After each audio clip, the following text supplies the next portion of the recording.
Hi, I'm indie fantasy author Melinda Kucsera. Welcome back to Fantasy, Lore, and More. And today we've got Tracy Joyce, and she's here to talk to me about her book, Rada. So let's find out more about this. Welcome, Tracy. Tell us about, I'm Hi, is it Melinda. Rada Thanks for or having me. Rada? It's Rada. You're the It only is you're the Rada. only American I've heard say it correctly. So well done. Yes. Yes. Definitely Rada. Another Slavic type name. So there you go. I'm glad I got it right. Yeah, you did. You did really well. That's I feel awesome. like when I sent the book off to people, I feel like I should have put in like a little pronunciation guide. You say it this way, but then I thought maybe that was being a bit rude to potential book reviewers to say, "Don't screw it up. This is how you say the name." Oh But no. anyway, I didn't. It's cool. So what is it about? All right, so Rada is the first in the Tales of Altaica, which are companion series to my main series, The Chronicles of Altaica.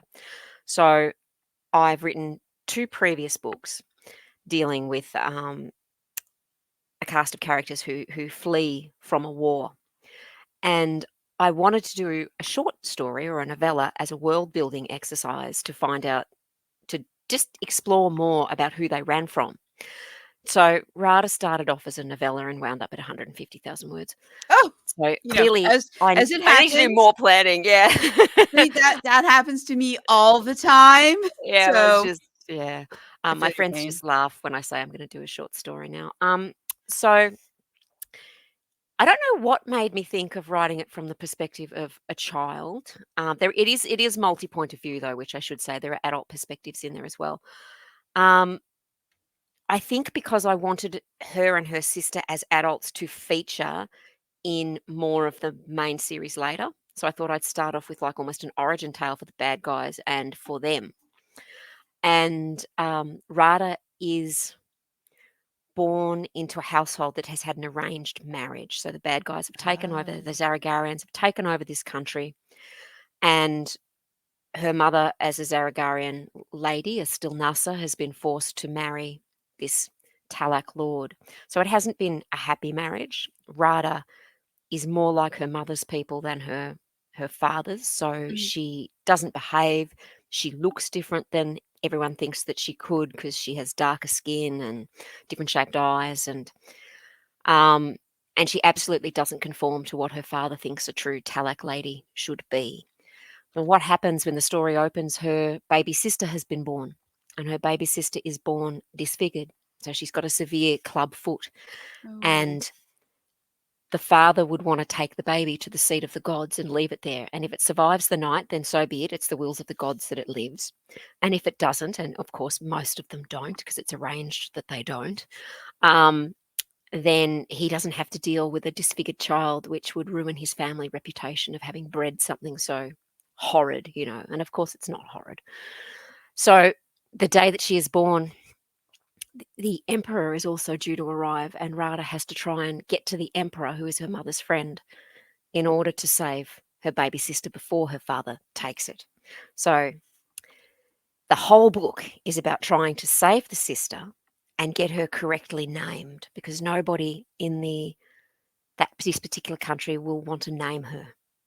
Oh no. So because of her disfigurement and because the mother is living in a colonized country, so there's that resentment against the mother and all those sorts of things. There's a lot of racial politics going on and religious politics. So it becomes a battle to save her. And little Rada gets caught up in imperial politics from day one. And she's only 6, so she doesn't understand most of it. All she understands is that she has to make sure that her sister survives and gets named properly. Because of course, if she's not named properly, she goes into limbo and then she can't be reborn.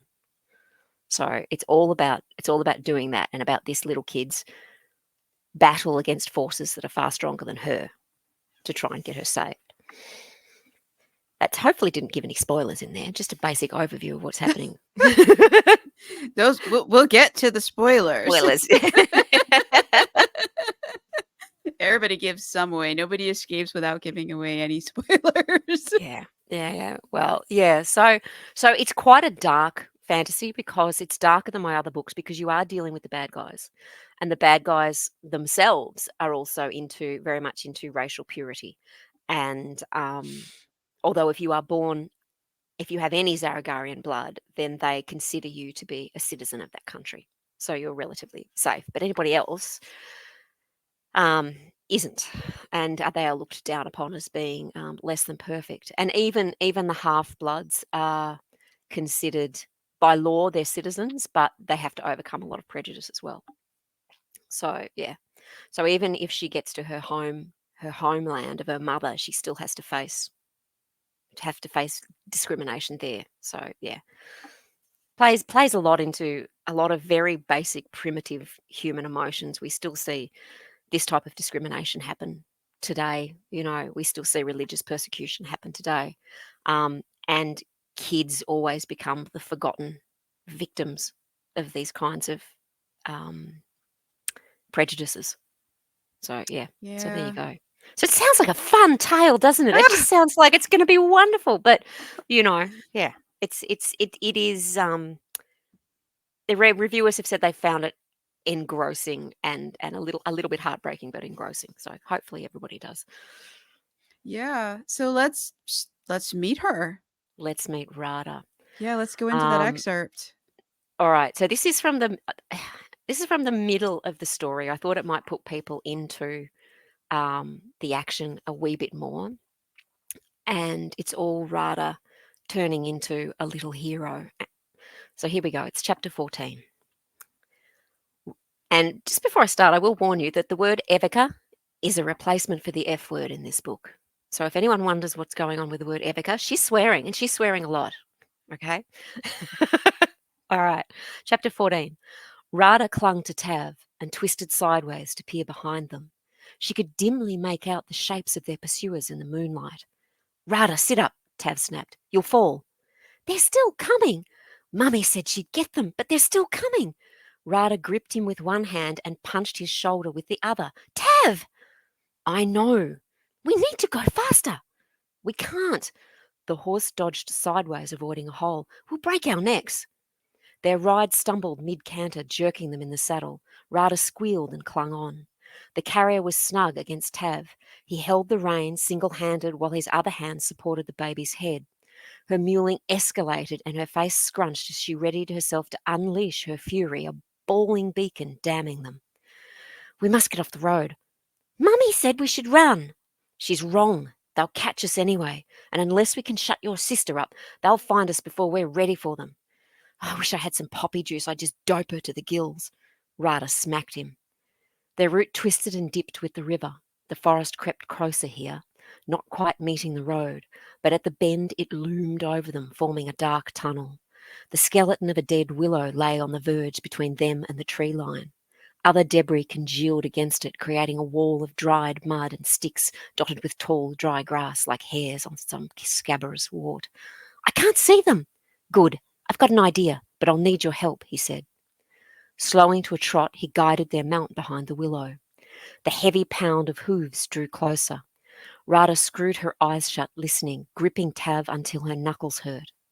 Their mount fidgeted at the sound of the approaching horses. It threw its head up and lunged forward. Tav reined it in hard, forcing it backwards and making it rear. Rada slid off the horse and landed on her butt in the dirt. The infant wailed, her cries resounding in the night. The horse's hooves hit the dirt. Tav struggled to keep it in place. He dismounted and yanked the reins. The animal pulled away and moved out of cover. Rada trembled. Stupid beast, they'll find us. Akim's words came to her. Always act calm and to keep them quiet. Tav, calm down. Face twisted in fury, fear, and frustration, he turned on her. Evica, Rada, just... She stepped back, shocked, quailing. He stopped, gritted his teeth, and nodded. Hands shaking, he rubbed the horse's neck and tried to speak soothingly, his voice quavering the whole time. Unable to reach the horse's neck, Rada patted the top of its leg. Her voice hiccuped and she thought she might be sick, but she kept her hands steady. Shh, everything will be fine. The horse's ears flickered as it listened to them and settled, finally lowering its head. They urged it forward into the shelter of the downed tree. The baby drew a shuddering lungful of air, ready to continue her screaming, her indignation into the night. Evika, kid, shut up! Get her out and hold her. Bounce her. Mummy does that. She gets quiet. Tav fumbled with the carrier's bindings. Evican bastard of a thing. They're nearly here. The ties loosened. Tav heaved a sigh of relief and clutched the child. Shh, shh. Anxious, he bounced her too much. She screwed up her angry red face and opened her mouth to scream. Rada thrust her finger into the babe's mouth, startling her. One cry escaped the infant, then she suckled on Rada's finger. Give it to me, Rada whispered. She sat on a branch under the lee of the fallen timber and cuddled her sister. You must be quiet, Baba. She rocked them both, crooning to her, and shoved her finger further into her throat as she fussed. Please, Baba, please be still, be quiet. Tav edged the horse closer to the tree. His worried gaze met hers. Here they come. The galloping horses sounded like thunder to Rada, yet in a few seconds they were gone. Her sister twisted her head, wriggled, and coughed. Oh, sorry, Baba. Rada had poked her finger too far in the baby's throat, nearly choking her.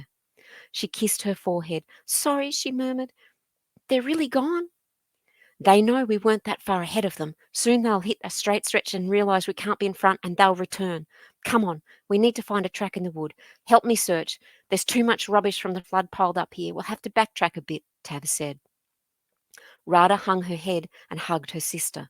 She realised her feet rested on smooth ground, yet all around was littered with sticks and leaves. She knelt down, felt the ground, and peered into the dark. Tav? Come on, Rada, we've got to go. Give me your sister. She walked off. Tav, look. Rada, we've got to find a trail. Tav! She stamped her foot. What about this path right here? What? Rada followed a narrow trail that ran under the dead branches and disappeared into the woodland where the top of the fallen tree touched the forest's edge. Rada, you're brilliant! Tav tethered the horse so its rump was visible from the road and grabbed a length of rope from his saddlebag. He began breaking branches and clearing the entrance to the path. They'll see the track. I know. Rada scratched her head confused. Will the horse even fit? No, but nor will theirs. Come on, Tav said. Why are you leaving it where they'll notice? Trust me, you and I are going to fight, Tav said.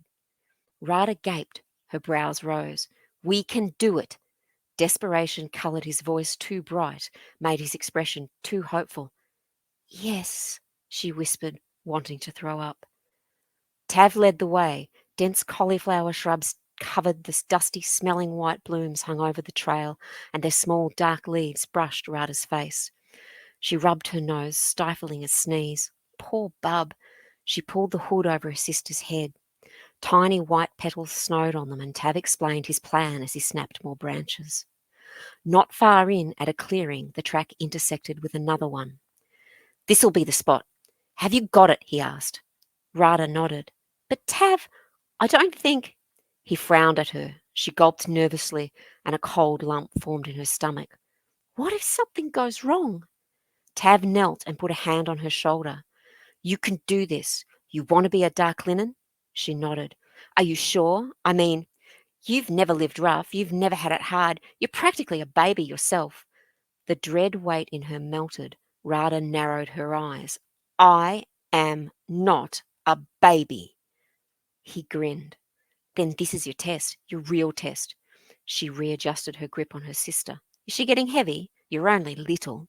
Rada ground her teeth. Come, turn around. I'll tie her to your back. No, she bit out. Put her in front. I need to see her and know she's all right, and I don't want to drop her when I put her down. The baby grizzled as Tav readjusted the carrier, but once secure, she settled. Go find somewhere to hide her. Rada ran down the track. Wait, do you have your sling? Always. Oh, and this. She dug in her bag and held out lead balls. I pinched them from the armory at home. They're way better than stones. He hesitated, then gave her his dagger, fastening its scabbard on her belt. Remember the plan. I'm 6, not deaf, and not little, she muttered as she stormed off. Rada jogged along the path, fending off scrubby bushes that pushed at her and snagged her hair. With each step, the fire in her belly cooled, and she clutched her sister more tightly. The track wended its way like a drunk before descending into a broad gully to a stagnant, shallow creek. A massive fallen tree had cleaved a gap in the forest canopy, allowing the moonlight in. Rada's footsteps faltered as she stepped into a wall of icy air. The tarnish of the high water line lay about the gully sides like a noose, leaving the area around the creek barren, with the black stain of water in the middle. The lichen-covered branches of the downed tree, trapped in mud, lay stretched out, reaching for the water like a dying man, with thick cobwebs laced between its fingers. A shiver ran down her spine, and the hair on the back of her neck prickled as if she was being watched. She spun, seeing only the frosting of her breath in the night. "I need to hide you, Baba," she whispered. "There's no time to find anywhere else." She cast her gaze about, searching. There was nowhere. The shrubs, though dense with canopies, had bare trunks. The dead trunk originated up the rise on her left. Its broad root ball lay exposed to the elements, and elevated the base of the trunk from the ground. Rada scrambled up the slope, following a faint trail. A fine network of webs knitted together the short ferns on either side of her. Dozens of insects and even a bird, its dainty blue wingtips still quivering, lay trapped in silken coffins. "Spideys, Baba!" She shuddered and pulled the carrier's hood over her sister. A cold, thin line tickled Rada's forehead. She brushed it away, her hand connected with a thick, sticky web. Looking up, she saw the tail of a rat dangling from a massive web ball. She ducked and bolted under it. Rada ran up the path until it vanished under broken dead ferns into a narrow gap between the trunk and dirt. "No, Baba, it's too small and dark." She peered into the hole left by the upended root ball, searching for a safe hiding spot. The crater was useless. She bounced on the balls of her feet and bit her thumbnail. "Where? They'll be back soon. I have to help Tav." Rada moved around the trunk. The animal trail on this side had been broad and heavily travelled, but was now overgrown, and the gap under the fallen tree larger. On her knees, Rada pushed aside the rusty, jagged ferns to reveal an old burrow. I think it's empty. Whatever used it is gone, or dead." The underside of the trunk was black and rotting, with orange fungi growing from it. Rada wrinkled her nose. "No spideys. Good." Carefully, she slid her sister into the hole, leaving only her head and shoulders sticking out. "I'm sorry, Baba." Her back brushed the trunk, flaking off bits of fungus and dislodging fragments of decaying wood. The black spider, poised in the darkened crevice of bark, stirred and watched these intruders into her realm. The baby flailed her arms, her unfocused gaze drifted across the damp, blackened wood. Her grizzling grew louder. "Shh, Baba!" Rada directed the baby's fist into her mouth, and the babe socked on it, frowning ferociously. "This hole is big enough. I could stay here." Her stomach roiled, and she wrapped her arms around her middle. "If I crawl under the trunk, I can stay here with you and hold your hand." She reached out, and her sister latched onto her finger. "That way you won't be scared. They might not find us, they'll go away." Rada bit her lip and started crawling under the log. Halfway she paused, her head resting on the cool dirt. "But a dark linen wouldn't do that. Tav is counting on me. Master Pavel would be unhappy. He says we must always fight for our comrades, and—" She rubbed her eyes, defying the threatening tears. Rada curled into a ball, one hand resting on her sister. "I don't want to. I'm scared, Baba." Her stomach heaved. She groaned, crawled to the side and vomited. Tears streamed down her face. "I can't," she cried. Hushed, pleading, she said, "Mummy, I can't." A yell rang out through the forest. Rada's breath caught. She spun at the sound, and her words came out on a tortured gasp. "Tav!" She crawled to her sister and sat rocking back and forth, brushing the baby's forehead. "No, no, no, no, no," she whispered. "We need help, Baba." She drew her dagger and pierced the tip of her finger. "Mr. Slav, help me." Blood welled. Rada smeared a line of blood down her forehead, under her eyes, and down her chin. She repeated the liturgy she'd heard so often. Mr. Slav, make my courage never waver, make my sword arm strong, and my steel never dull, so I may kill my enemies. She deepened the cut, drawing more blood, and a large drop landed on her sister's brow. The baby ceased fidgeting. Her eyes blinked rapidly as Rada marked her face. Mr. Slav, she is not yours yet, but I am, and she is mine. So help us. She canted her head and looked up at the sky. Please? A deep warmth settled within her, followed by an overwhelming sense of calm. Rada felt the weight of a hand on her shoulder. Goosebumps formed on her arms. Sounds skittered around and through her.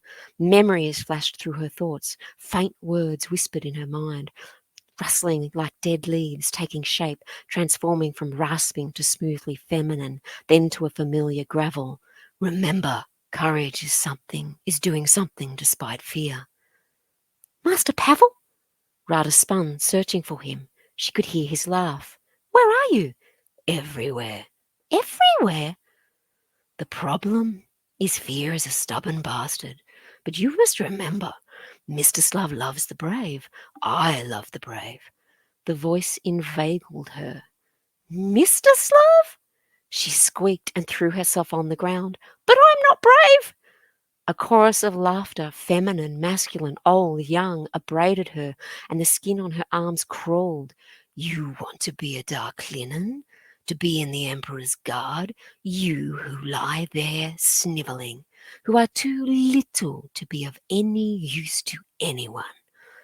Rada trembled, yet her old defiance rose. I'm not little. But you are. Your sister will die. Tav will die. And your mummy. No! Rada snarled. You asked for help. I can help you. Will you accept this help and all that goes with it? Will you make me brave? I will make you many things, and yes, I will make you brave even when you would run. Do you accept my help? Yes. Good. You must do this, Stilniat. Picture a room in your mind. Excellent. Everything Rada feared, Tav bleeding on the ground, her mother and sister dead, failure, her father, all slid into the room. The door slammed shut and a lock, not of her making, clicked into place. Rada blinked in surprise at the emptiness. She flexed her fingers. Her hands were turning purple in the unnatural cold, yet she didn't feel it. The tips of her fingers glistened dully with blood. That is just the beginning. Such is a warrior's path. Rada's head and back grew warm. She looked to see if someone was behind her, then shrugged as if adjusting a cloak about her.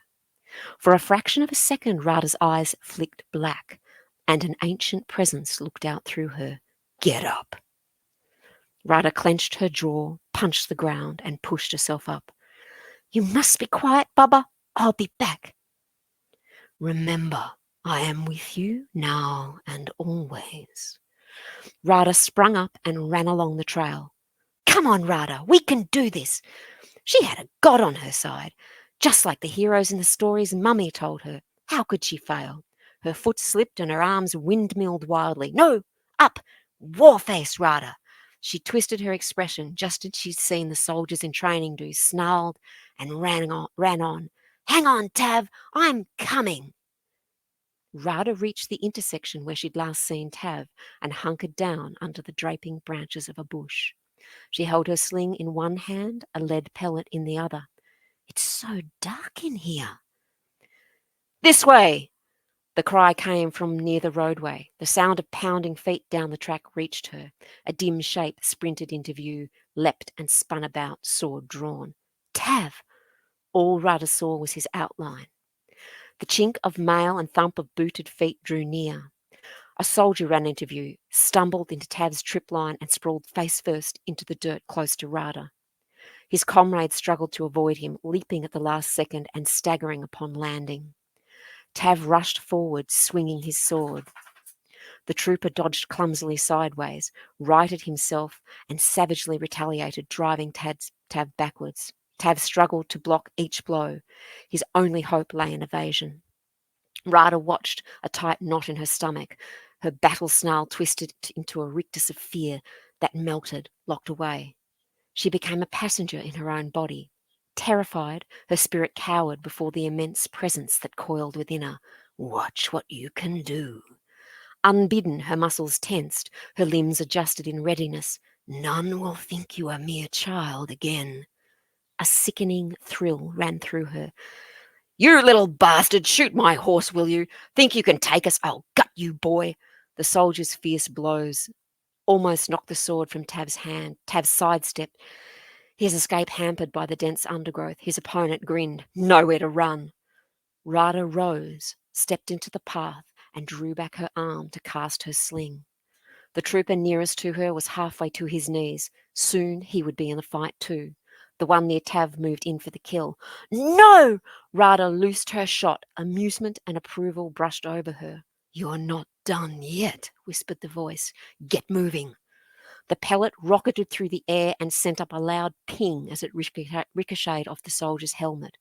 He turned his head toward this fresh attack. Using this distraction, Tav lashed out with his blade, slamming it down. The soldier parried, and Tav's sword slid, knocking into his blade. Tav's eyes widened in fear.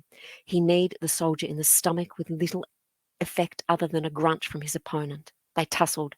Tav tried to hook his leg and fell him. Instead, he was hurled onto the ground, and the air rushed out of his lungs. His sword lay to the side, just out of reach. The other soldier searched for Rada. The trooper above Tav raised his blade, screaming in rage. Rada had charged with no idea where to aim. Powerless to control her limbs, she watched her target loom closer. All she could see, all she could reach, were the backs of his thighs. It's enough. We can do this, her guide told her. There is the spot. Putting all her weight behind the dagger, she stabbed the soldier standing over Tav in the back of the leg. He roared in pain. Unable to let go, Rada's grip drove the blade sideways as he twisted, slicing through muscle. Warm blood covered her hand. Fierce joy sang through her, while her fear railed against the bars of its cage. He clouted the side of her head, sending her sprawling. Rada lay semi-dazed, weapon lost, ears ringing. Get up, her guide growled before driving her to her feet. Rada, run, Tav yelled. The second soldier headed to her. Rada scrambled away and darted to the bushes, her pursuer close behind. Tav crawled frantically for his weapon. His fingers closed around it, and he pivoted on his knees, thrusting the sword wildly up under the soldier's hauberk. His attacker's leg buckled from Rada's strike. The soldier listed and tilted forward into Tav's blade. A look of shock, horror, and pain flicked across the man's face as the blade sliced into his upper thigh and groin. The soldier brought his sword down towards Tav's head, but it dropped from his fingers, and Tav sprawled sideways to dodge the falling blade. It cut through his boot, slicing into his calf. His enemy toppled forward, dead. Tav lay pale, shaking, and cold. Rada! The baby! He clambered to his hands and knees, and with great shuddering breaths tried to collect himself. Rolling his attacker over, he retrieved his sword. How did she do this? The look on her face. Gods, she was smiling. I just wanted a distraction. What in the name of all of holy is going on? He grimaced as he put weight on his leg and felt the warm ooze of blood trickle down his shin. Shit! The urgency to find Rada beat at him. He tore a strip of cloth from the dead man's tunic and bound his wound. It'll do, he muttered, before he limped into the woods after Rada. The black spider crept from her lair, scurried forward, then froze. Her pedipalps twitched. She skittered across the underside of the timber, pausing only when directly over the baby's forehead. With her many eyes fixated upon the infant, she cast a silken thread and spun down, legs outstretched. A gurgle erupted from the babe at the feather-light tickle of the spider as it landed in the blood upon her brow. From cracks all over the timber, the tips of the slender legs appeared, tentatively feeling the outside of the log, before hundreds of small spiders scuttled forward. They travelled to the broken ferns that had shielded the hole and set to work in an intricate dance that wove a thick barrier cocooning the baby. Within the old burrow, 8 enormous eyes watched the smaller spiders work, and a large, hairy, jointed leg claimed the baby carrier. Rada's sister lay unnaturally quiet and still. The end of chapter 14.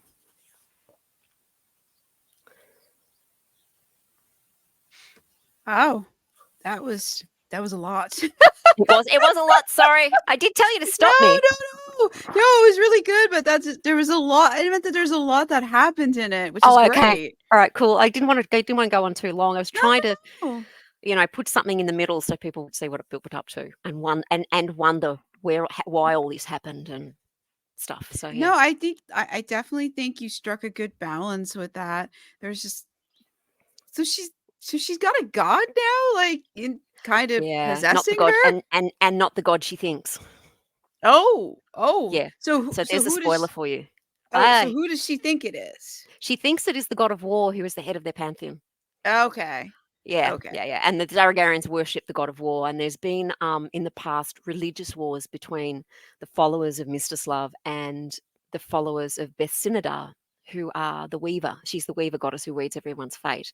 And all I the see. followers were essentially banished from the land because they wouldn't accept Mr. Slav's ways, which is, he's a god who demands human sacrifice. So Rada's not worried about blood because she's grown up in a culture where she's watched human sacrifices from a young age.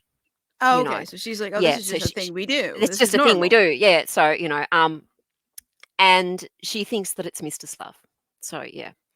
Yeah, yeah. So she's getting Oh, even deeper tangled into webs of religious kind of a religious war that's been going on for a long time. so let So me yeah. guess. She got the other god. She did. Big spoiler. I mean, there's no way to get around that one. So yeah, big spoiler. She doesn't realize for a while, but yeah, but that puts her even deeper in danger. Does that other god want, blood sacrifices or anything, or do they No, want something no, totally no, different that no. They she's want something. They're totally different. But the path that they will want Rada to walk will be full of violence. Because they're just yeah, there's a lot of people who still follow the goddess, but they don't. They're not allowed to. They do have to do it in secret.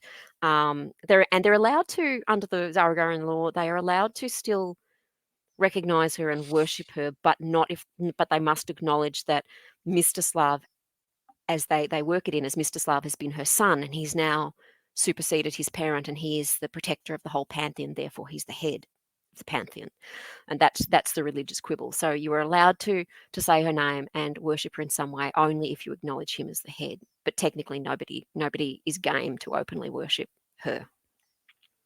I So see. So yeah, she's must not be happy about that. and she's not above controlling events. You know, she's not above manipulation. None of them are. It's a book where very few people do anything altruistically. I see. Well, Yeah. Rada's altruistic. She's trying to save her sister. She's about the only one, and Tav, who is her friend, and he is a street urchin whom her mother has basically has the street urchins as a network of spies, but she looks after them very well, like they're her own kind of kids. Like she supports them, I she see. educates them, and her ultimate plan of the mother is that um, she wants them all to be schooled and basically be indoctrinated into the ways of the Zaragarians. So they will be brainwashed like Hitler Youth, if you like, to live and die for the empire. So even though Rada loves her mum, Rada and her mum have a wonderful relationship, and her mum loves her and can be very, very kind.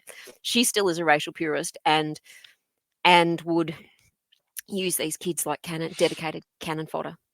Oh, that's rough. So it's like you get two sides of people in this. Even the emperor who adores Rada is a despot. And part of the way, it was a funny part of the way through the editing, my editor said to me, I suddenly realized I was rooting for the colonizers and the bad guys. And I went, Oh no. and I went, yeah, yeah, but I'm not glorifying it because he does some pretty awful stuff and none of it's ever glorified. And she said, but he loves Rada so much. And I went, yeah, but that's the man. That's not the emperor. They're two different people, you Yeah. know. That's And the wild that you're able to get that dichotomy in there. That's not yeah, easy to do. no, well, I don't think I thought about it at the time. Oh, I see. So But in your mind, there's a clear separation from her father as the emperor and her mother as well, as no, her father is not the emperor. Her father is a Talak lord, so he's from a different race. So I Rada's a see. half blood. Um, so yes, and but she is such a feisty little girl that she and adheres to like the Zaragarian values so much that and she's got this gorgeous personality. She's always in trouble. She does things like when she raids the kitchen, she pretends she's abandoned and she raids the kitchen for pastries, and she holds up the staff always have to carry extra pastries on the tray for visitors and things because they know on the way to wherever they're going, Rada is going to bail them up like a highwayman and rob them of apple pastries and things like that. So she's super cute. And she's always getting in trouble. She tells a story in there about, she isn't allowed to associate with her father's other daughters from other wives because there's more than one wife because she leads them astray, or the mothers are worried that she'll lead them astray. Um, she's not allowed any more dolls because she does strange things too. They go on adventures and they never survive. They always come back mangled, and yeah, she's always in trouble. So she's enormously fun from that super cute perspective, but and she's come from a home that is not, you quickly know that the home life for her has not been fun, that her father is very controlling and too punitive, and she's scared of him, so there's that sort of thing going on as well. And she she she she loves him, but she doesn't, if that makes sense. She Mhm. wants that. She, like a lot of kids from domestic violence, she would want that attention, but you never get it from someone who's yo-yos between moods, and one moment can be nice and one moment can be, in the next breath, can be horrid. So yeah, so she's a kid from not a pleasant home environment. Yeah, yeah, yeah. But none of that. So you get hints at that. I don't document domestic abuse against kids or anything like that in any of my stories. So yeah, you just get hinted at stuff like that. Mhm. There's No, even makes sense. in the book too. There's even a rape, but it's off page. I'll never detail anything like that. All you get is the consequences and the after effect of it. So yeah, yeah. Although there is a torture scene, but yeah, but it's the rapist, so I mean, that's okay. that's okay. It's what I figured. There was a lot of women probably going, yes. So yeah, it's dark, but it's fun, and there has to be some of those fun childlike moments in a book like this to lighten up some of the heavier stuff that goes on, or Yeah. else it's too much for a reader. So yeah, yeah, yeah. So, I mean, so this book, is she 6 through the entire book, Rada, She's or six does it throughout the entire book. Some people say she's. I kind of thought that I should make her a little bit older. But a 6-year-old with a slingshot has a really nice catchphrase. But I sort of thought about the way that she's been raised. As I said, she's been raised in a culture where blood sacrifices are the norm. They have slaves. It doesn't matter if you kill a slave. Um, and she's used to seeing blood, and she's raised where they're trained from a young age to fight if they're pure Zaragarian. And I thought that's going to affect your attitude towards certain things, and you are going to sound older than your years.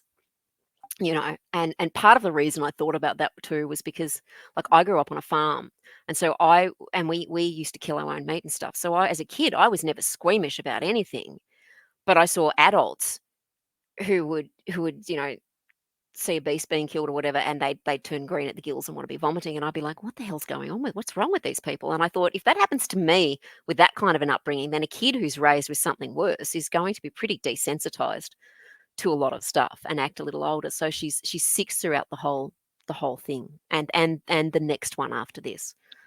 So yeah. so But she grows up desensitized, towards blood, and like human Yep. life doesn't really have much value. No, Um, not as long as they're not her friends, she says to the head priest in the order of Mr. Slab, she says, "This is not one of the dark linen are the street kids." And she says, "It's not one of the dark linen, is it?" He said, "No, we wouldn't sacrifice a dark linen because you don't like it." And he said, "Right, so it's just some slave that's been sacrificed." And she walks into the temple early on, and he's painting the feet of the statue of the god in blood, and she says, "I can do that." And she just takes the bowl of blood and she starts painting the feet, and rah rah rah, and so she's just not phased about that sort right, of thing, as long as it's not one of her friends, because slaves are different, right, right. you So, know. but So, what makes her decide to save her sister then, if like human life doesn't have much value oh no, and but their human society life has doesn't value if view? she knows her sister. Like her I sister see. is related to her, so that's different in Rada's head. She doesn't think about the slaves or where they've come from, and sometimes the sacrifices in the temple have been criminals as well.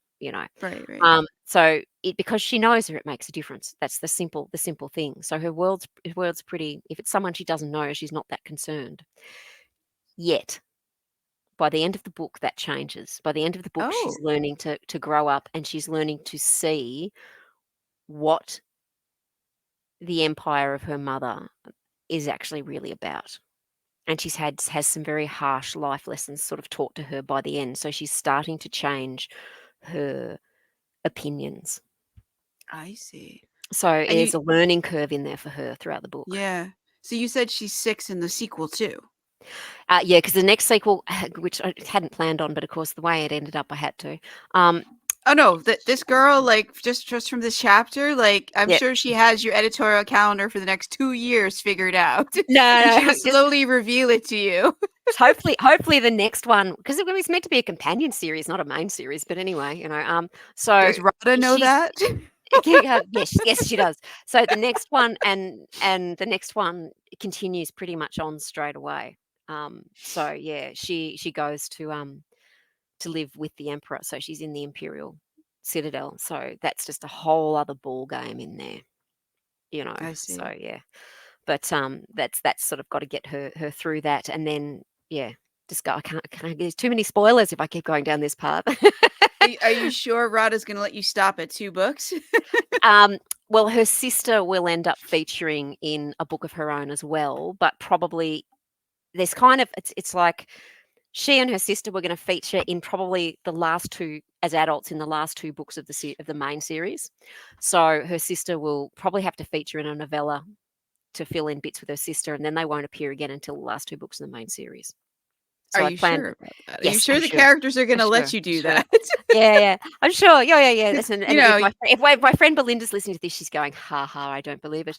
Um, you so started out with like as was it short story or a novella of this novella, book, a and novella. it Yeah, and it went way beyond that. So yeah, yeah. Yeah. It was fun though. I think I'm most proud of this one. Because writing's like anything, you get better with practice. The books get better as you go.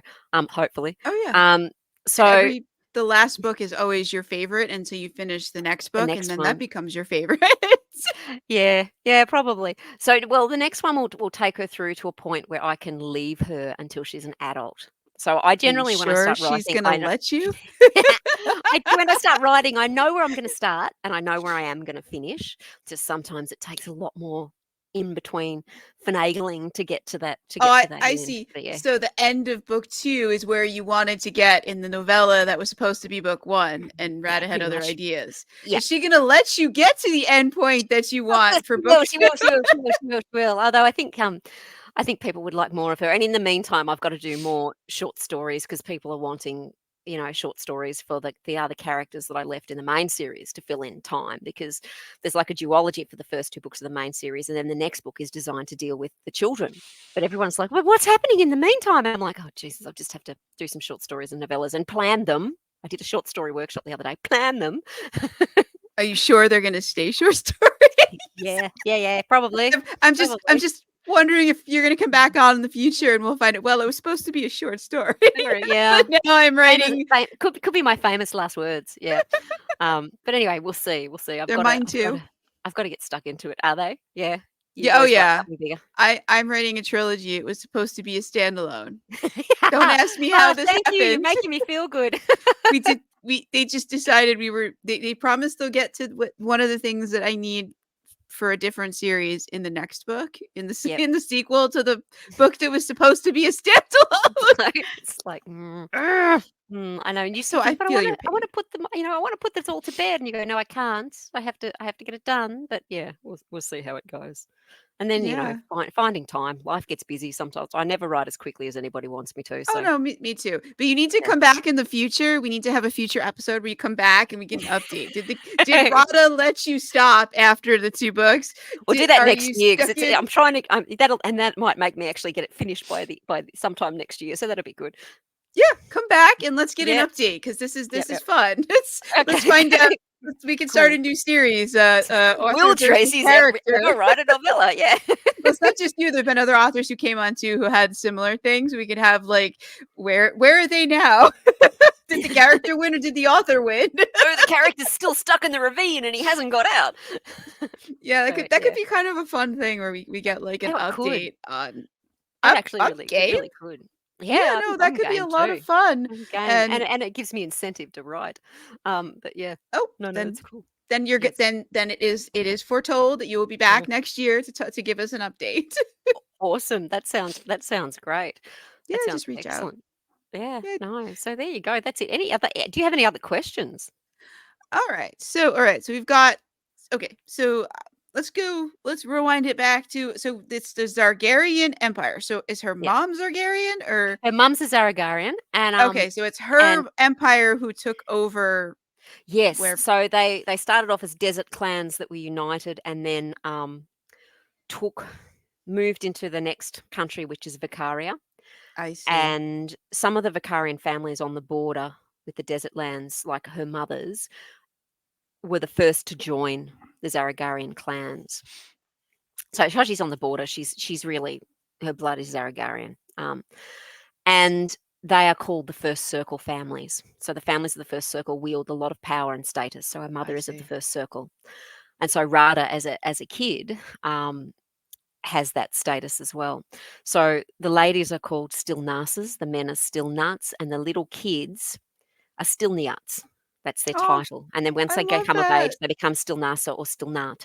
And so her mum's family aligned themselves with the first emperor generations ago, and have become quite wealthy, independently wealthy, within the land of Vicaria, the bordering nation, because the tribes, the Zaragarian tribes, pushed from the Mhm. desert through, took over Vicaria, and that's their capital.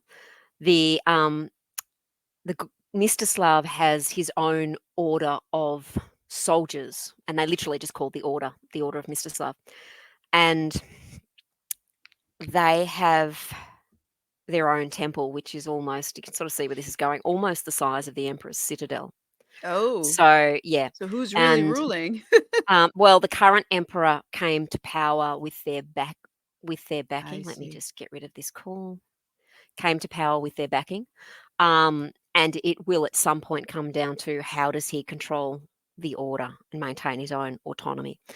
The emperor who had been his father had grown basically fat and lazy, and so um, he was quite happy. He didn't want to take over the Talak lands where Rada's father's from, the next country. He just said he met the army at the border, killed their king, and went, right, you've surrendered. That's cool. We're going to have a whole heap of arranged marriages to integrate you into our empire. You will pay us tribute. Da da da da da. We'll colonize. We'll watch you, but you'll be a quiet Okay. state. So And that's why Rada's father it's is Talak, yeah. okay. And so mother was in love with the current emperor in this story, but was forced to marry Rada's father. And I'm guessing she's not still married to Rada's father. she is at this point, but yes, she wants a divorce at the beginning of the book. She wants I see.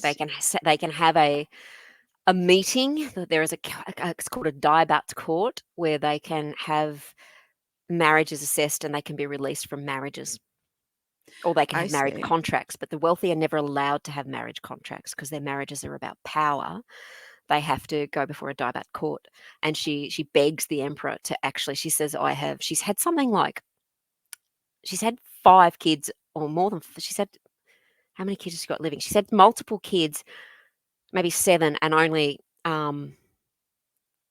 4 living, because birth rates uh, in this type of society, in a medieval society, infant death rate, infant mortality is quite high. So, and she says, "Look, I've done enough. I want out. I want my. I've got. He spent all my money that I brought as a dowry. I want to get out of this, and I'll still work for the empire and everything else. But I said, you need to get me out of this marriage, and that's still So up for she debate. doesn't like Rada's Oh no, they father. hate each other. They hate each other.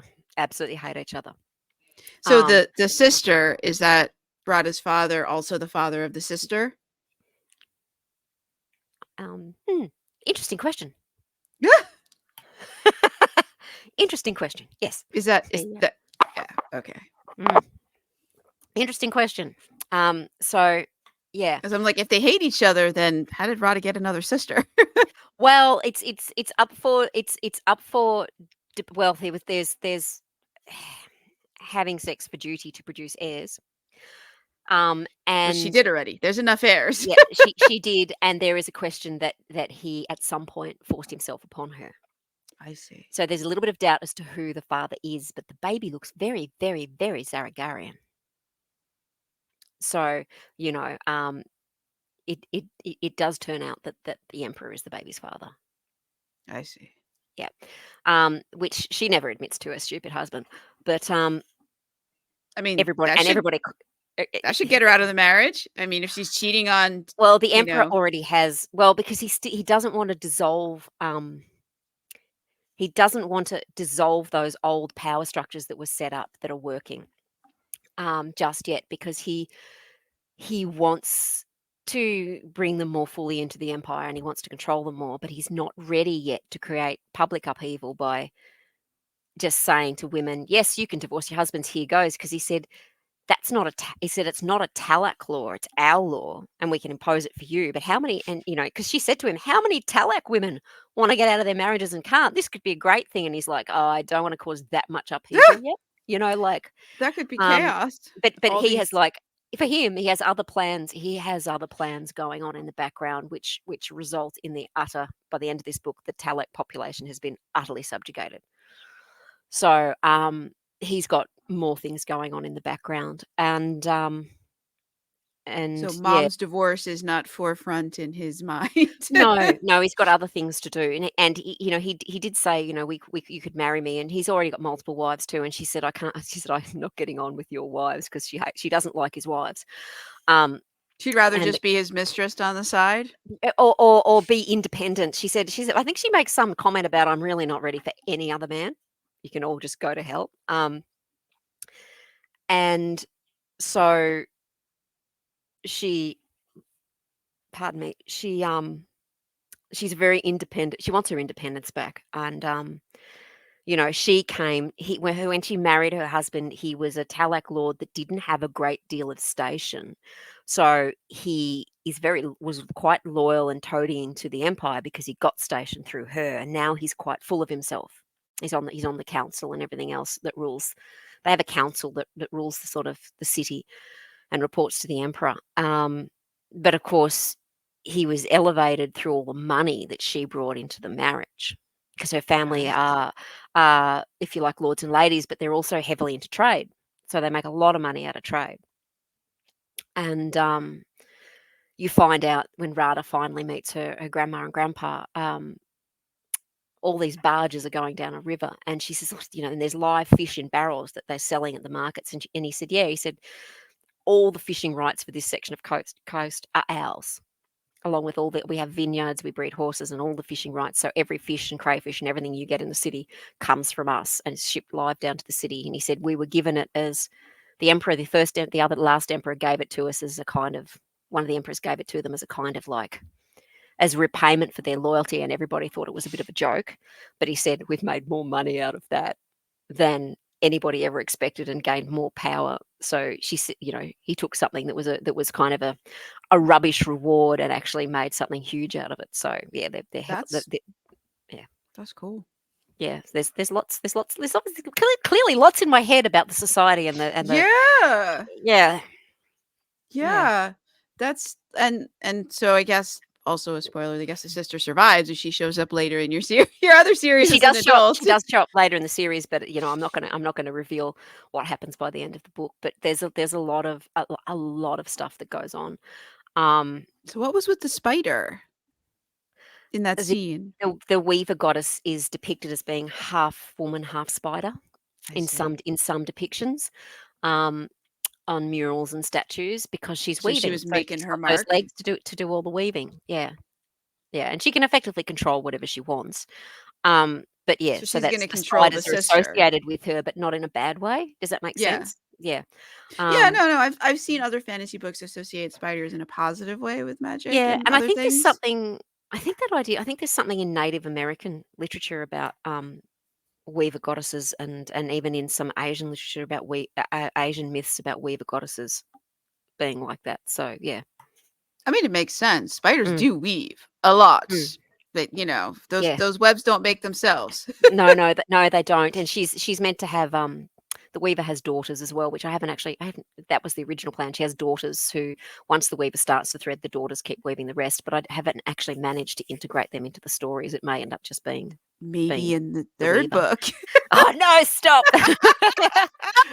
Stop. No, there'll be no third book. Not of Rada. Not if I can Then help it. then then Rada and her sister could meet the daughters of the The Weaver. series yeah, and then the Just think original of what series. chaos they could cause. And then I'll just have to rename it all so they fit in with the original series or something. I don't know. So yeah, But yes, it got so big that I thought, oh my God, should I have just made it part of the other series? And I went, no, because the other series doesn't need it to continue. Does that make sense? It's just like interesting tales from the world. So yeah. But there's a hell of a lot of intricate politics and jealousies and rivalries going on, and the kids the kid just doesn't get half of it and finds out that people she thought she could trust are going to let her down for their own reasons. And yeah, she winds up not being quite sure who to trust and learning that um that there's a flaw in the whole system. And Yeah, she'll so learn more of that by the time she gets through the next book as well. So yeah. So it's a sort of probably a little bit of coming of age tale, even though she's only yeah. 6. But it's a coming of age in the sense that all those tales deal with you finding out life is not quite as simple as you thought it was. Well, yeah, I mean, it never Yeah. is. No. It never is. No. So aside from the two gods, is there any other magic or anything else in the world? Yeah, there's magic in the world, but not amongst her kind. That will Oh, come in the later books. Um, it's linked to bloodlines and it ties into the main series. And there had been mage wars happen in this land in the past, and they devastated sections of the countryside, and the mages kind of gone, killed off. But there are certain isolated populations that still have magic. So yeah, of an interesting kind. so we have to And wait for there the are more. Empire to get to there where they are Yeah, to see in the that. final kinds of books, you're starting to see some of the characters in the main series learning how to use magic and how to wield it. And I just did a companion story, which is a novella. Are you sure? Yes, it is. It's done. It's out. About Pio in the main series, who was a young boy who was really cute and mischievous, and it's a kind of cutesy tale, and it's talking about him learning about his magic. So he's going to grow up to be a bard, and he can manipulate the magical force using his music and his will. And I wanted to put the most power in the hands of the person who was least likely to abuse it in a way, Oh, but still be tempted. But the one that you would deem absolutely harmless is in fact the one who could kill you all. But That is yeah. cool. So he's gonna have the power, but he has to and it's tempting, but it frightens him in this little story. But he's just yeah, he's just able to do all sorts of things with the music. So the magical the magic is kind of my husband said to me, "Great, you've invented the force." And I just told him to shut up. He said, "It's just like a it's the it's like a living energy that fulfills everything, you know." And when I was telling my Yeah. husband about this, he said, "Yay, you just invented the force." And I went, "You can be quiet now." I said, "There's No, lots of people who talk about that kind of energy in all sorts yeah, of cultures and don't, you know." I think So a lot of magic is described that way. yeah, tons. I said it's nothing new, and it's certainly not new in mythology even as well. No, no, but So sometimes it's good to use something that's known and putting mm, your own spin on it because then you have less to explain because mm, people know about it. I mean, that's why I'm mm. pretty sure that's why George Lucas made the Force the way it is. Yeah, and it's something that It's not hard to describe or explain to somebody. for a variety of reasons, it's almost has a mind of its own. Mm, So it's not a benign thing. You kind of have to convince it that you want that it should help you. Um, and I'm exploring more about trying to explain that eventually because I know how it's happened. But I so have that you kind too of in my bend it to world. your will, and you can't store it or hold on to it for too long because it will actually kill you. Oh, I don't have So it's that something that can be twist. channeled, but it can't. It's not something that you possess within you naturally. I mean, we do as living creatures, but not enough to wield. You have to draw upon it and ask it to assist you, so to speak. And the only person who communicates with it most effectively is the Weaver Goddess. So yeah, and kind of talks to her. You never exactly hear what it's saying in the book, but it she talks to it and it talks to her back to her.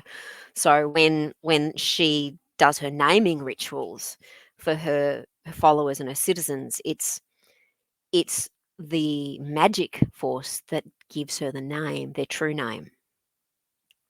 So the magic force basically ransacks your mind and your memories and looks at what you've done and looks into your soul, if you like, and it gives you your true name. Is that how So Rada's sister gets her true name? yeah, yeah, That's cool. yeah, yeah, yeah. So it's kind of it's definitely not an inert sort of thing. Um, and So you yeah, it sounded like something that's external that's given to you. yeah, you can it might help you, but it's almost alive. It's almost alive, and there's a reason for that, but that would be an enormous spoiler that I am not gonna say because whether I it might change by the time I Oh, write further okay. down the book, and I might go, "Yeah, yeah, that's what I had," but no, that doesn't make sense, you know? So, yeah. So what about the name itself that it gives you? Is that It's meant to define you? Or yes, yes. So Rada's name her true name defines her. Rada's sister, ends up being called Zaki, which is sort of what her mum wanted, but her true name is something different again. Because I like looking at the meanings of names when I name most of my characters to help me build the character profiles. So yeah, so I sort of grab my Oxford Dictionary of First Names, which has a wonderful section that's split up based on culture at the back. So, to help with the world building, when I name characters, I will pick, say, all the Zaragarians had names that came from, say, Indian and Arabic, or well, in this case, no, it was Slavic and Russian. In the other series, others had ones that were either Spanish on one side of the culture, and then the other main culture had like Indian Arabic type names, just to keep distinction so that simple distinction, so for the reader they're quite different. Does that make sense? yeah, Yeah, yeah, so yeah. that you hear the names and you're like, okay, these belong to the same culture Yeah, because their names sound like they're yeah. It's from the it's same. it's part Yeah, of that window dressing for world building that is there that you take note of, but it doesn't. It's not something that takes away from the story; it builds to it. Do you know if that makes sense? So simple things like naming systems and things like the still Niat, still Nasa, still Nat titles, all those little things help with world building, but they're not intrusive into a story. Does that make sense? So yeah. yeah, so even Where as did you simple as get? character names. Yeah, where did you get those? The still not, the still And it was nas, and Did I get it It right? just the internet dropped out for a minute. Sorry. I don't know. It just popped into my head. It just literally popped into my head, and That's cool. yeah, and like the series started because I have like book 5 planned.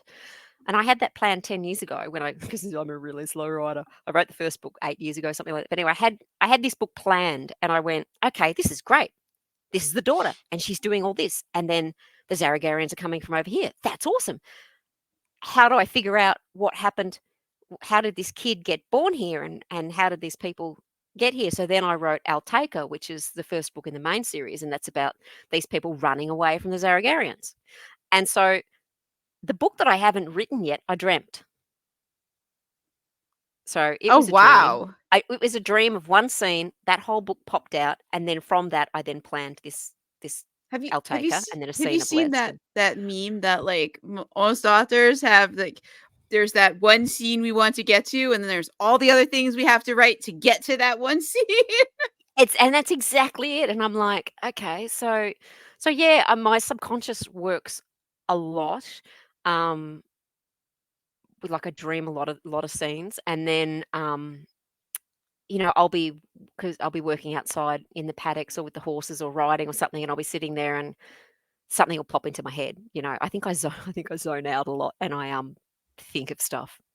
I think my mind's always ticking over on what could happen and what I could do. So yeah, I keep a notebook beside the bed. Sometimes I have a voice activated recorder beside the bed so I can just speak into it and then go back to sleep. Although I try to use a notebook because it'll wake my husband up otherwise. He's going, "What are you babbling about?" Just don't worry, it's a bit of a story. I'm narrating my next novel. Yeah. Just roll Yeah, over yeah. and ignore me. Well, I have narrated the first one. I've got a sound booth here. And I was so scared of You my have a Aussie perfect accent voice in for it. Really? You Okay. sounded like sounded like that's why I asked because when you read the excerpt, it sounded like you had done this before. Well, I've never You were acting it out, voice acting it. yeah, I think that's the yeah, thank you. Thank you. That makes me feel better because I've been sitting on the mastered book for 12 months going, "Oh, I've got such an Aussie accent," and people expect often like British accents when you narrate, No, like Simon Vance or there's something when you narrate, and I'm in my next monthly newsletter. I'm giving them the first chapter and saying, "Guys, vote for it. Is it rubbish, or do I no, it's if do I it's quit?" Yeah. no, if it sounds anything like the excerpts you read, you need to release that into the world. It is good. Oh wow. Okay. No, that's oh god, I'm getting teary. Thank you. That's actually really nice to hear because I'm terribly self-conscious. And my inner demons just beat me about the head sometimes. And if you're And worried, just put in the blurb that at the very end, like on whatever. I'm an Australian and yep, I'm you're gonna have this. Yep. I because have narrated books for other people. I've done science fiction one for Belinda Crawford, whom you interviewed, and I've done, which I loved, a retelling kind of or of the Beowulf myth for another oh, Aussie author, and it was called Tooth and Blade, and I had to like channel this Scandi accent for the whole thing, and I think I did okay. My Irish accent sucked in it, but I think I did okay. He liked the Irish accent, but I went so. Yeah, that was fun. And funnily, I'm less self conscious when it's someone else's work.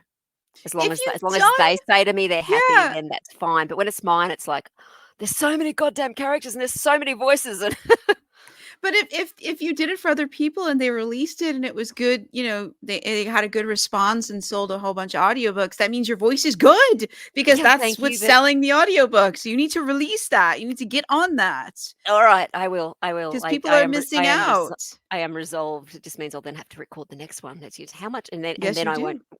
and then I'll postpone writing Rada or the next book, Arisne, and we'll get there and And Rada will be plotting her third book.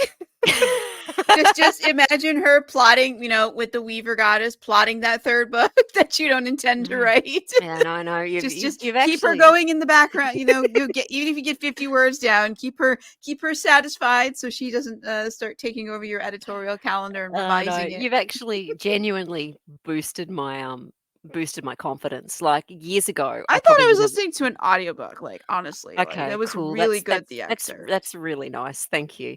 Um, yeah, I have I kind of run out of time, to earn some extra money and, basically feed my horses and everything. I tutor kids in English. So I've got like 18 students that I tutor in English. Oh, wow.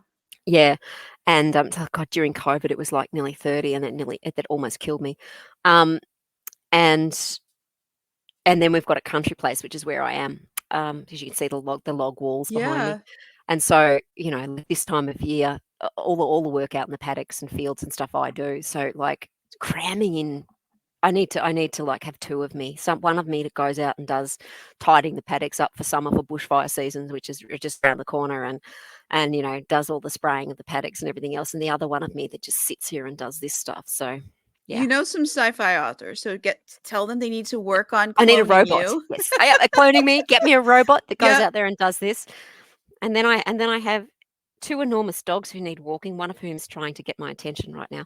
Um, so yeah, I just got to squeeze it all in and manage my time a lot better and stop listening to my inner voice. But the one thing that when I do confess this to other authors, they all tell me we all have the same inner critic that we need Mm. to just beat to death and kick to the curb. But you know what? You know what? Next time your inner critic says something to you, just say, "Hold on, you weren't the one that was interviewed about a book I wrote." Yeah. You know, Yeah, no, no, because you we're really. interviewing you, not your inner critic. Yeah, You know, yeah, yeah. That's so cool. you tell your inner critic to shut up. I will. I You tell will. them I Thank said you. so. Okay. Melinda said, "Shut up," and it printed on the wall over my desk. Melinda said, "Shut the inner critic Yes, up." because you Yep. need to come back next year, and we need to know Yep. Yep. Yep. Tracy versus Awesome. Rada, who won I I I I absolutely will. I absolutely the will. cage match for book The 3. cage match. Yep. Well, she probably have to turn 7 in the next book. I mean, I can't have her 6 completely forever, but yeah. Yeah, or time jump Yeah. in for a few Time jump, years. something like that. But yeah, I've already started it straight off. I tend to start straight from where I've left off in books like this, and Yeah, that's what I I do. absolutely hate when authors, you know, they want you to summarize the last plot, before Oh, you at leap the into, and I'm beginning? like, or to have a little, not summarize it, but to integrate into your story. This is for readers who have forgotten. This is where we're picking up where we left off. And I just loathe it. I sometimes just do this little section at the front saying, right, this is where we were, this is where we are. Story continues straight off. Remember that? And then Oh, I don't have to integrate it into the first few pages. It just drives me nutty because oh, it becomes like horrible info dumps. oh, no, I don't even do that. I take the last chapter of the previous book and put that in, Yep. and I put previously, last chapter, Yeah. and then the next chapter is chapter 1. Yeah. Yeah. So, Yeah. this is where we left them. Yep. This is where we are. If you don't know Yep. how they got to where we left them, you need to read the previous book, Yeah. because Yeah. I'm not trying to summarize all that madness. It's a Yeah. multicast, you No, know. and it drives me. I I find it can't horrible. summarize what everybody was doing in there. It'd be too much. So you It's get the probably a last really good chapter of idea. whatever the main character was doing. I only do it for my Curse Breaker series because it's long and there are a lot of Yeah, and books, that's probably a really sensible idea. But I and hate it when they often end on cliffhangers. I don't like cliffhangers, but the characters like don't leave me a choice sometimes. They're like, no, no. There's just no I'm the other queen of way to cliffhangers. end it because they just get to keep going. It's either Yep. I cut it here and I'm not happy doing that, or they just keep going and we end up having two books inside one, and it becomes impossible to like edit, impossible to manage, and so it's like we just cutting it. Um, Yep. the next book will start 2 minutes after this one ends because I need to scream with them for 2 minutes Yeah, off and look, putting camera. putting the last chapter in actually is a really good idea. But I bought books by famous fantasy authors and from in large publishers, and they spend like this bit in the first few pages reminding you where you were, and I'm like, oh, for Yeah, God's I sake, don't. could you just do that as a separate section that I can skip if I want to, Yeah, and get I straight don't into do the that. story? Yeah, no, no, I it's just put previous. I put, what I said. It says yep, previous. It says, it's the chapter title of the last yep, chapter of the last book.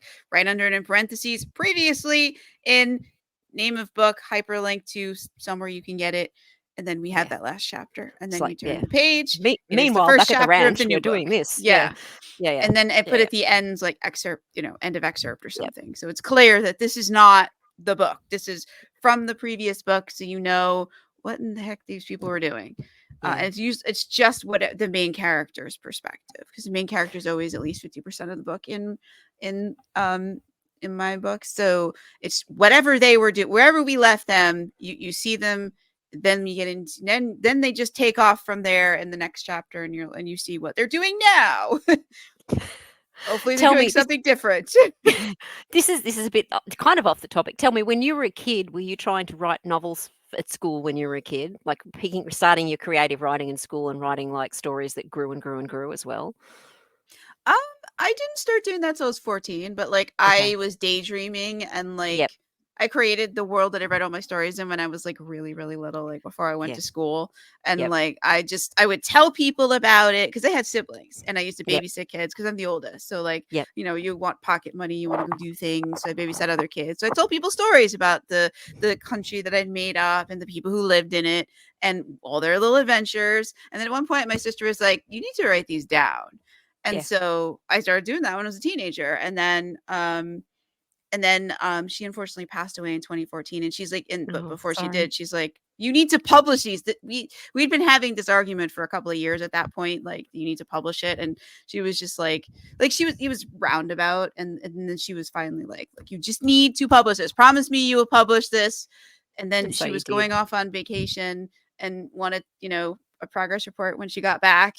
And unfortunately she passed away while on vacation. But I Oh, did publish that's the first book sad. 2 years later, Yep. in her honor, and I've been just publishing ever since. And yeah, That gives you a really I have this really roundabout strong way that I got motivation to too, doesn't it? publishing. Yeah. That's not I think that's actually it's a sad, but it's a really nice story that that you did it and dedicated it to her, and it galvanized you to Yeah. keep going. Oh, And that's thank the one you. thing that does kick me on. You think you run it this we're only here for a short time. We have to make use of what we got. It is, and I keep thinking about that, and like I love to write, but like, Mm. publishing is like there's a lot of things you have to do that are not fun for Oh, publishing. yeah, all I the like the writing marketing part. and That's fun, and the figuring yeah. out how to get these characters out of this jam, and okay, why did you do that? Why Mm, did you, like, why? mm, Because sometimes they do things and you're like, just why? I don't know how yeah, to get you out of this. Why did you have to do this? yeah. And like, yeah, and this February is actually the 10-year anniversary since she passed away. So I'm running a Okay. Kickstarter to Yep. try and get some special editions. She Oh, loved you'll hardcovers. have to make sure that I'll have to join your email list so I get notified about the Kickstarter. Oh yeah, yeah. I'll have the link to sign up. It's usually somewhere at the end of the show notes. I always put Yep. the guest first, and then under that is like just about me.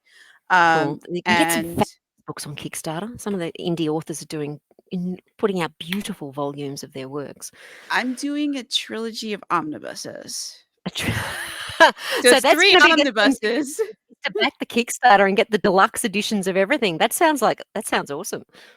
Yeah, there's 3 books in each omnibus. So far there's 3, but there's 2 others that, like, if the covers are ready, like, the characters would really like me to include them somehow. So I'm trying to figure Mm. out, like, how do I was trying to do, like, a simple campaign Yep. just to get, because I don't have any hardcovers Mm. out into the world, and, Yep. like, to fund them, and So so that I could do this. And, like, it's kind of taken on a life of its own, and it hasn't even launched yet. So I'm just who does your hoping. covers? It depends on the series. There's Yep. a couple of different people. I do some of them too. Oh. It depends, because like, right now when book sales are way down, there's Mm. not the money to purchase. So I've learned over the years how to do it, and And like, that's just it's fantastic if you can, use Photoshop and whatever and do your own covers yeah. because you save so much money. I asked because I was looking at the image that you've got behind you on the screen here and it Oh, looks pretty this? funky. Yeah. Yeah. This was actually this is the it's for anybody listening, just the cover of Chris Breaker Enchanted, Yep. and this was actually a collaborative effort. I used a program called Daz 3D, and what you can do with Daz 3D is like it comes with a bunch of free 3D models and stuff. And when I got it, thankfully, like it came with a lot of fantasy stuff. Like they changed Yep. the package of what it comes with, and so I got a dragon, I got some people, some clothes, some fantasy garb, not I what might have he's to check. wearing. I ended up I having might have to to check that out. I'm just writing that yeah, no, down. I went through and you can buy like clothes for the different models. You can buy different Oh my faces, god. different bodies. So I did that. I got something that looked to me like kind of like Zarn. That's who he is. Yep. And the cool thing is you can buy poses. So you Mm. open up the DAS and you bring in the character because from the ones that you bought and you dress them up in the clothes and then you one click the pose and then he moves into the pose and then you like move you can get some you can make some lighting. You don't have you can buy a light set or you can just like literally like have Daz generate for you what they call a primitive, which is just a 3D object. You can do a plane, Yep. a torus, a globe, whatever. And then you can just go into the settings and make it glow and then you can move it around until you like Okay. the lighting and Yep. then you generate it out. And then I found a designer, it's called a work for hire. Like I said, hey, I Mhm. have this art that I created. Like he was in Yep. this pose, and I was like, can you help me make this into a cover? Because at that time I didn't really know how to do that. So I worked with and it was a really reasonable price because I'm giving them the art. Like they did the background and they Mhm. painted him to make him look No, it looks cooler. great. It looks But great. That sounds like a fabulous program, and of course, you're paying for the it's images, so you're free. actually No, no, yeah, Daz is but free. Yeah. but you're paying for the images you use? No, Daz is you Okay. Daz is the software for Daz is completely free. It comes Mhm. with some 3D models and and some clothing and stuff and some poses and some lighting. If you need something different, then you go to their store and you buy an extra, Yep. if you And want a that and that different was character. that was my Yeah, and main it's a thing because one-time fee and yep, you can render like I've rendered him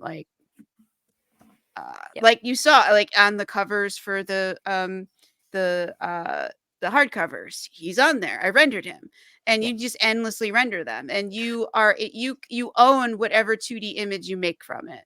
They yep, now have licenses for 3D printing and stuff if you wanted to do stuff like that.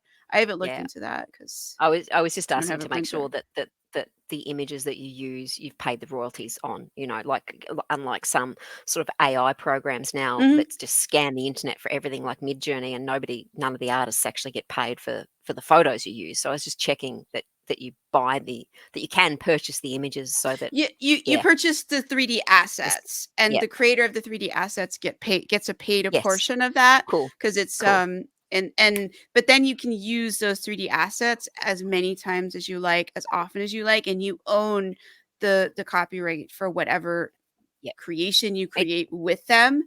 Yep. Yeah, so it's It pretty sounds pretty neat. funky. Yeah, No, it it's sounds it's a really lot good. of fun, because the cool thing is, like, you can get the pose, get the character, and they instantly snaps into that pose, so it's cool. You don't have to actually Mm, know how to draw people, mm. you know?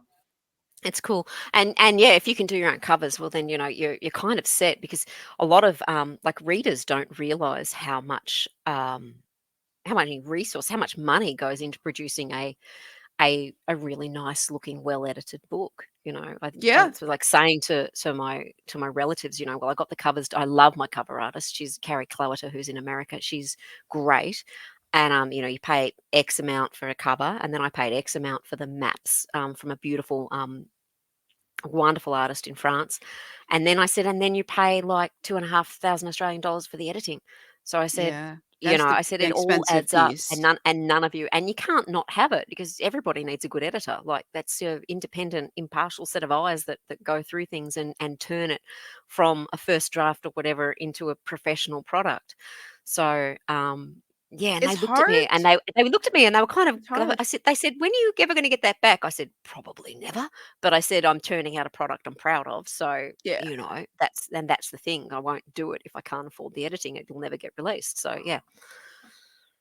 No, So it's yeah, it's it's interesting. it's hard, and finding a Mm, good editor is hard. I mm. have not had good luck with that. I've gone through Oh quite well, a few editors. I've not had good luck on that score. Well, yeah, look, because I was with a small publisher and I took my rights back. And nothing against the publisher. She was great, but I looked for a different editor, and I went on recommendations by friends. And the editor we've got here in Australia is awesome, so I can shoot you her name. She's absolutely fabulous, really nice to work with, extremely thorough.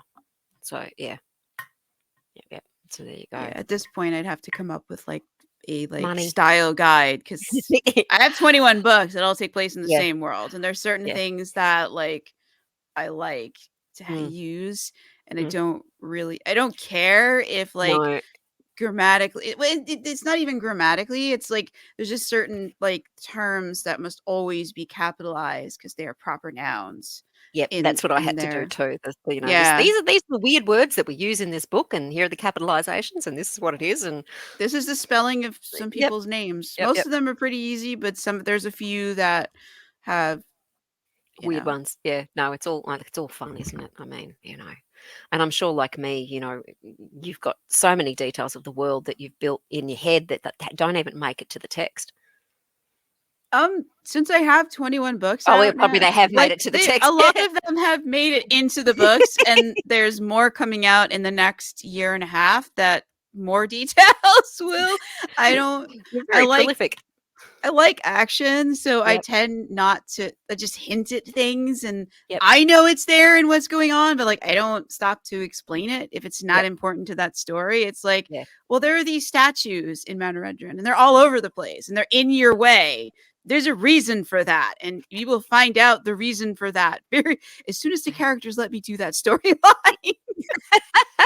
There's a real actual like there's a big reason for it.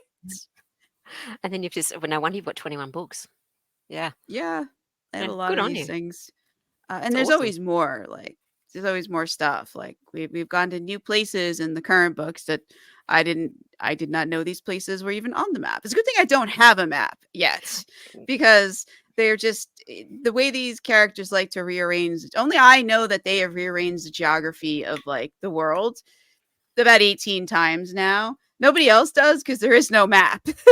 I had to draw a map because I would send my characters in one direction, and then I'd go, oh no, like were they going east or west? Where's the map? They're going east, they're going west, just to get things, keep things consistent. Otherwise my directions and story things would have been all over the shop.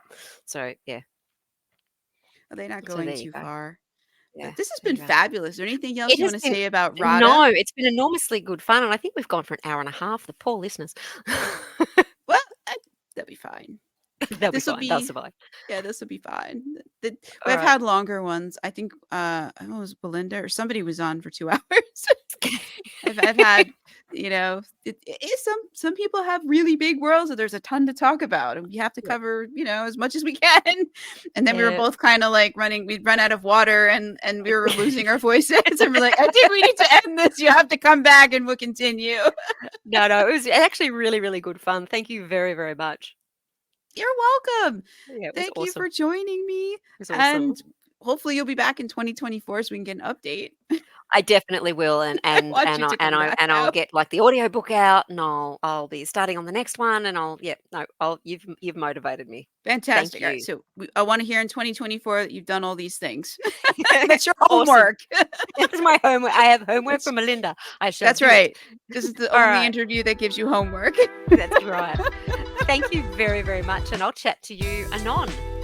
Yes. Thank you so much. And again, thank you everyone for listening. This has been another episode of Fantasy, Lore, and More. And today we had Tracy Joyce, and we were talking about Rada and a whole lot of other stuff. So I hope you'll join us again for another fantasy book and another fantasy author. Have a great day or a great night, depending on where you are.